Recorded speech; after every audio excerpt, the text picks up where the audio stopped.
খরগোশ হঠাৎ অদৃশ্য হয়ে যাওয়ার পর রূপালী পরী একা দাঁড়িয়ে পড়ে অন্ধকার বন জুড়ে। চারদিক নিস্তব্ধ। ঠিক তখনই সে মাটিতে দেখতে পায় এক পুরনো ঘড়ি, ধুলো জমা, কিন্তু এখনও টিকটিক শব্দ করছে। ঘড়িটিতে লেখা, এটা ঘোরাও যদি সত্য জানতে চাও। রূপালী সাহস করে ঘুরিয়ে দেয় সেই ঘড়ি। হঠাৎ চারপাশের বন কেঁপে ওঠে, আলো জ্বলে ওঠে, আর সে হারিয়ে যায় এক অন্য সময়ে। সে নিজেকে আবিষ্কার করে এক ধ্বংসপ্রাপ্ত জাদুর বনে। সব গাছ পুড়ে গেছে, নদী শুকিয়ে গিয়েছে, আর আকাশ কালো ধোঁয়ায় ঢাকা।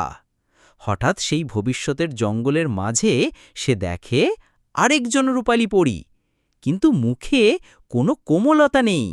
সে বলে, তুমি দেরি করে ফেলেছ। এই ভবিষ্যৎ কিভাবে এলো? কে এই অন্য রূপালী পরী? আর খরগোশ আছে কোথায়? জানতে হলে সাবস্ক্রাইব করে পরবর্তী পর্বে চোখ রাখো।